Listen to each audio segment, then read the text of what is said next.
Ja,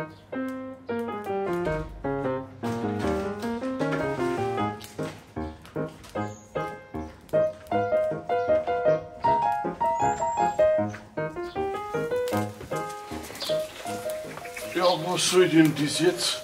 Sieht man das nicht? Wir haben doch gesagt, wir dürfen heute grillen.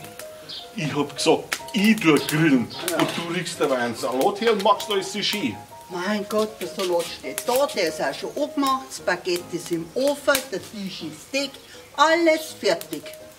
Ja, das ist doch kein Grillen. Das geht ja viel zu schnell. Du nimmst mir den ganzen Spaß am Grillen. Ja, du meinst, ich nimm dir die 2 halbe weg, die was beim Anheizen schon saufst. Und das schöne Gefühl, dass der Rauch zu dir hinzieht, egal was du hinstellst. Und dann deine gescheite Herschmatzerei, dass es so schwierig ist, dass man die richtige Temperatur erreicht. Mann. Das verstehst du nicht. Nein, verstehe ich nicht. Nein. Kann man die nicht einmal alles so lassen, wie es immer war? Doch, eins ist, wie es immer war. Was denn? Durch deine umeinander Nörglerei habe ich ganz vergessen, dass ich auf die Würst schaue. Jetzt sind sie verbrennt. Jetzt sind sie, wie es immer sind.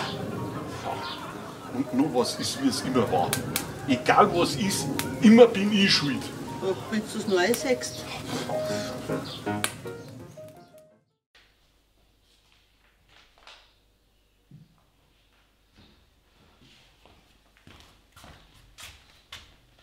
Hä?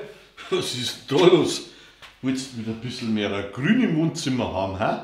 Also im Radio haben sie gesagt, man soll sich überall so kleine Reminder aufstellen, damit man bei der Hitze das Trinken nicht vergisst. Und ich hab mir gedacht, da hast du bestimmt nichts dagegen. Nein.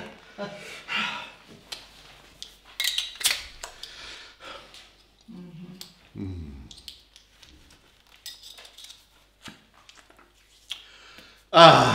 Ich liebe dich. Gern geschehen. Was? Ach so, ja, die ja.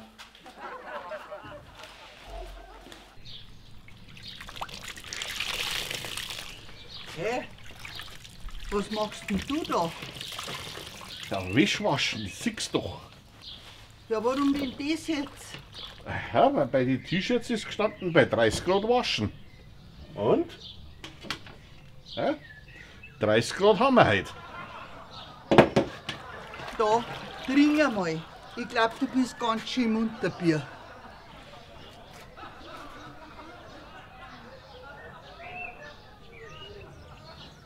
Und? Ist besser? Ja.